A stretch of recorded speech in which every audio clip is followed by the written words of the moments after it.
Je pense que j'ai toujours été à l'aise avec le digital. Enfin, en tout cas, dès que j'ai eu un ordinateur, ça a été vraiment une nouvelle vie. Souvent, je vais avoir une idée qui me vient effectivement peut-être de mes souvenirs ou de choses que j'ai pu voir. Et là, plus récemment, ça vient pas mal. Je fais des recherches sur Internet. Je regarde beaucoup de vidéos YouTube en tapant des mots-clés. Et ensuite, je fais des petits croquis sur un carnet à l'ancienne, du coup. Méthode à l'ancienne. Et ensuite, je le reproduis en vrai, comme vraiment du dessin et de la peinture par couche, quoi, par calque sur Photoshop. Quand c'est mes projets plus personnels, c'est vraiment très lié. Et c'est vrai que je suis très intéressée par la mémoire et comment on transforme nos souvenirs. Déjà, le fait que ce soit assez flou et aussi peu identifiable, je fais rarement des visages très nets, par exemple. Je pense que ça vient du fait qu'à la base, je faisais beaucoup de photos et de vidéos et de gens dans la rue, un peu des inconnus, tout ça. J'aime beaucoup représenter des choses un peu banales, un peu triviales et pas forcément très esthétiques, en rajoutant une petite touche de bizarrerie ou de fantaisie, ou de rêve, mais qui pourrait être à la fois crédible, mais en même temps bizarre. Enfin, j'aime bien un peu ce truc-là, de rendre beau des choses qui ne le sont pas forcément à la base. En tout cas, c'est clair qu'à chaque fois, il y a beaucoup de brillant, de lumière. J'aime beaucoup travailler sur la lumière et l'eau, des trucs qui ne sont pas très saisissables, quoi. Essayer de traduire des sensations plus que des situations. Du coup, le titre, c'est Everything I Touch Turn into Thing It Is. Et du coup, j'ai un peu voulu parler des premiers amours d'adolescents. Et ça m'est venu en justement cherchant beaucoup sur YouTube, aussi sur Google, des images d'adolescents en train de s'enlacer. Ce qui était trop drôle, c'est que déjà, elles se ressemblaient beaucoup toutes.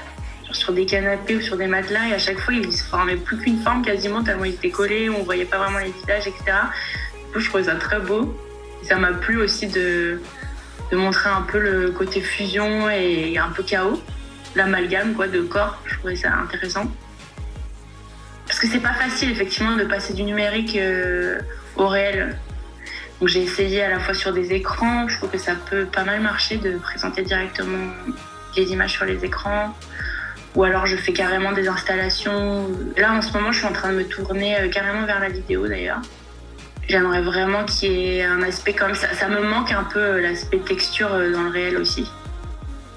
Du coup, peut-être me retourner aussi vers la peinture ou mélanger les deux, en fait.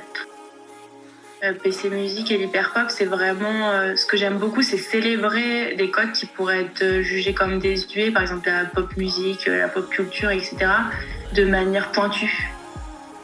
J'ai la sensation qu'il faut vraiment pas que je m'éparpille trop, justement, quand je fais des commissions, donc je suis très sélective. J'aime beaucoup voir mes visuels sur des... C'est un peu égocentrique, hein, mais aussi très agréable de voir ces dessins portés.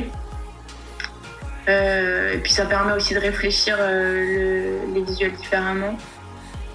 J'essaye toujours de réfléchir à ce que je propose à voir, en tout cas à l'effet que ça peut produire, même si j'ai aucun contrôle là-dessus. En tout cas, j'ai envie de faire des images qui font du bien, ouais, d'être plutôt axée sur des sensations, des émotions.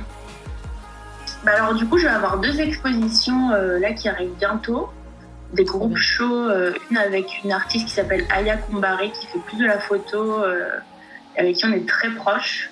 Donc on va faire une exposition à Marseille, à Voiture 14, et j'ai aussi un groupe show à Paris. Et aussi, ce que j'ai beaucoup envie de faire, c'est de refaire de l'écriture et de la vidéo. Et après, bon, j'ai aussi d'autres collabs qui arrivent dans la musique. Mais non, je ne vais jamais s'arrêter.